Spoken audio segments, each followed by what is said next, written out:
see him in there, in Yemen.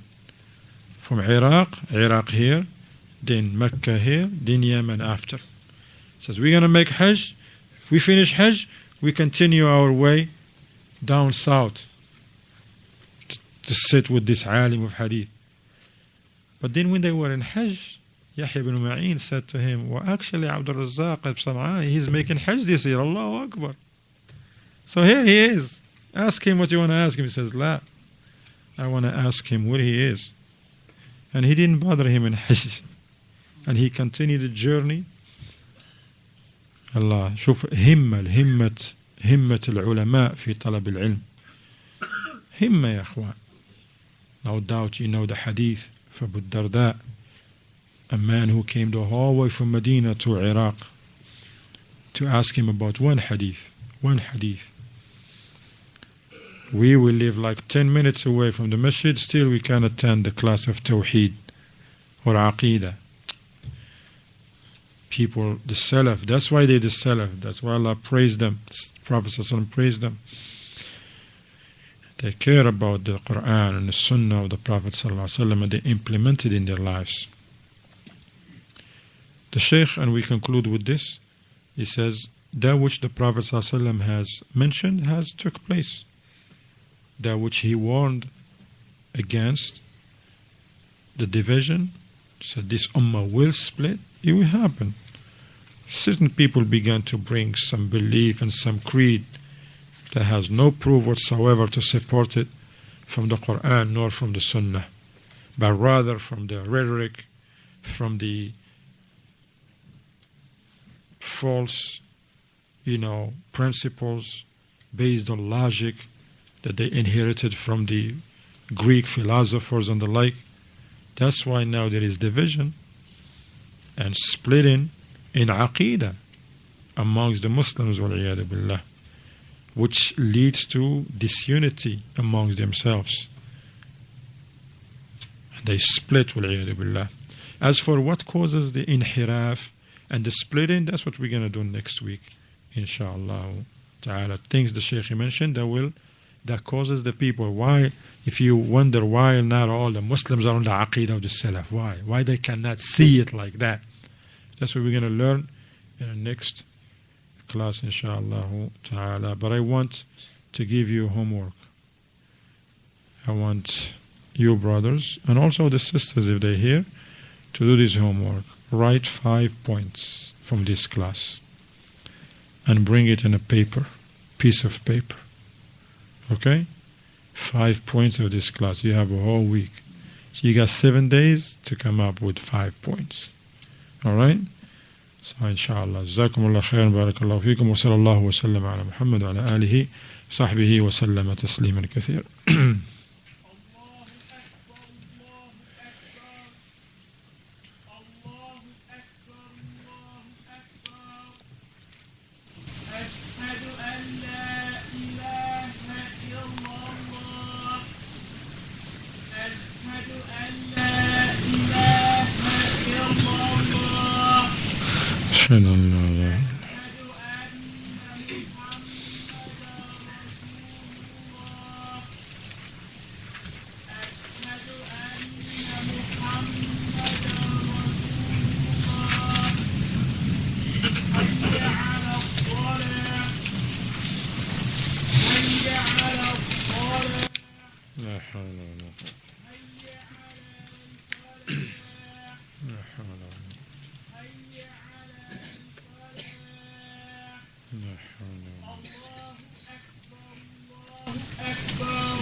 اللهم صل على محمد وعلى آل محمد.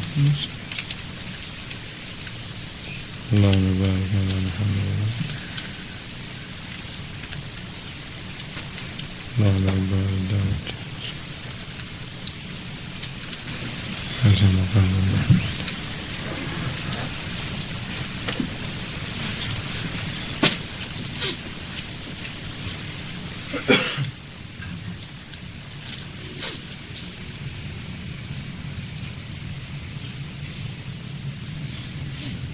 بخديجة متى تصلون؟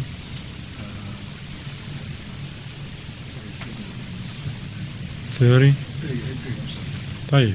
So we have like 6-7 minutes. تجيب أنت. You want to answer that? تفضل. Alhamdulillah, may Allah preserve you and give you good wisdom. Ameen. From the statement that you said, Shasara falls in Allah. When he said that Allah subhanahu wa ta'ala, if we hold on firm to the Quran and to the Sunnah, that Allah guarantees that He will unite us. And he quoted the verse in Surah Al-Imran. But how do we know that we are united upon the Quran and the Sunnah? How we know that we unite upon the Quran and the Sunnah is through actions. The actions, because everybody can claim what they want. Even Ahl al-Bid'ah wa Dalal and those who oppose Manhaj al-Salaf, they claim to be upon the truth. And they can run that false claim on certain people who don't know. But we have to be sincere. And we have to learn first. Don't just claim that we are following Quran and Sunnah. We have to learn the Book of Allah. And as long as you're learning, you're upon khair. And that's what unite. Look at those who are studying. They united, alhamdulillah. In an area, in any class of people are studying the Aqeedah of the Salaf, the Aqeedah that the companions were upon. There you find them. They love each other. They care about one another. And that should be the way. This doesn't mean if you hold on firm to the Quran and the Sunnah that you're going to be perfect. Nobody's perfect from us. Yeah, you're upon the way of the Salaf, but every one of us has his own shortcomings. Okay? But we should always look, we're supposed to be united. The unity that is pleasing to Allah. And we're supposed to keep and preserve that unity. And even if something happened between us, somebody wants to infiltrate between us, we're not going to give them the opportunity to separate us. Because that which unites us is stronger than that which that person is bringing to us. What uniting us here is not colors, it's not some passports, some citizenship, or money or dunya, is the Quran, it's the Sunnah, the Aqeedah of the Salaf. That's why you find some of us, subhanAllah, how we deal with one another and we forsake one another for no reason. One little mistake, one little issue, he's gone. Go to him and tell him, you're my brother, I love you for the sake of Allah, we're supposed to preserve this unity, but I heard this, is it okay? And this is how you settle the matters. Now, Allahu A'lam. Somebody want to bring us a benefit? No.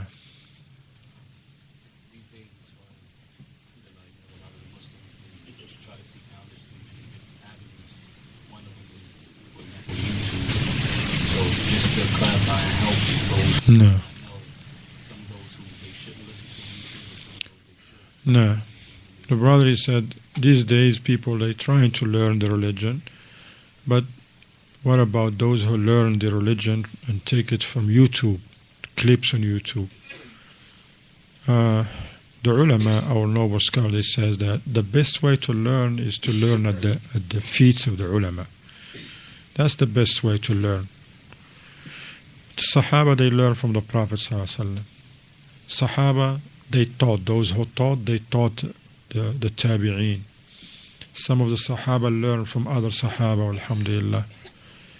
So our noble scholar says that the best way to learn is that when you sit in the circles, adorning yourself with the manners and the etiquettes of a student of knowledge that the ulama, they laid out in the books. Gotta have those manners. Ikhlas, for example, the first of them. Why you want to learn? You don't want to learn to take over some masjid or da'wah, be famous. No, you want to learn to help yourself and check yourself where you at from the path of Allah. Are you still on it or not? Just in case if you're not on it, you make your turn and go back to it, inshallah, and help others. That's the best way you do. You learn from the ulama. But if it's not easy, there is no ulama, which is the case in where we at. There is students of knowledge, but there is no scholars. Then the ulama, like Sheikh ibn Uthaymeen, Sheikh ibn Baz and others, Sheikh Muqbil, they said you can learn from the work of the ulama. If you have, alhamdulillah, an imam of a masjid that is upon the sunnah, upon the way of the salaf, has respect for the ulama, he knows himself, and he study with his brothers, tell them, look, I'm studying with you. Our teachers are our noble scholars. He's just used the gift that Allah has given him. He knows Arabic and the language of the people. And he always say, look, if I make a mistake, I'm just going to come and tell you I made a mistake. This is what I said, what it was wrong, and this is what is right now. Correct your books and your notes. Now you can benefit like that. As for YouTube, then you have to be careful. Can't just listen to anything in YouTube. YouTube is used by anybody. Sometimes you find non-Muslims, man, they post stuff over there as Muslims to bring shubuhat and doubts. Before you listen to anything, ask, what is some authentic, sources?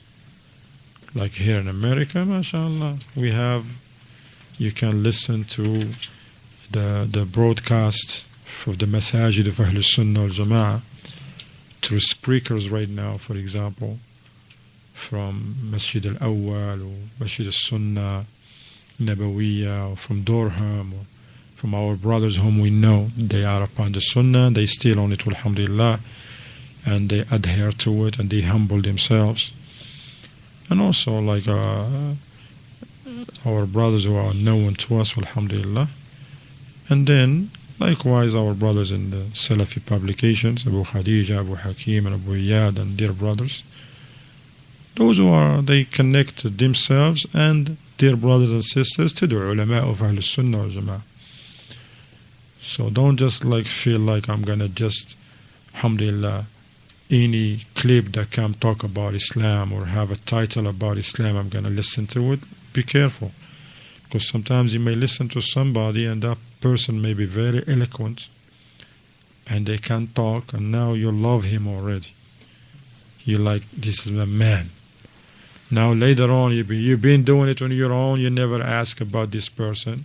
Is he on the Aqeedah of the Salaf or not? Now you feel some attachment, you're attached to this person. You've been a part of your life. Then after a few years, somebody going to tell you he's no good, and you're like, you don't know him, I know him. You listened to him before, he said, oh, I don't listen to him. So how can you judge? And then you become, he said, she said, this and that. Protect yourself. إن هذا العلم دين فانظروا عمن تأخذوا دينكم. This knowledge is a religion. So see carefully who you take your religion from. SubhanAllah, it's amazing. If somebody is sick or somebody wants to learn a trade, nobody go to YouTube and listen to anything. Nobody. You want to get a master's in I don't know what, in algebra, you just go to YouTube and start learning. And then after a few years you have a degree, master's in algebra. It doesn't work like that. You got to go to school. Study with the right scholars of that field, right or wrong. Same way.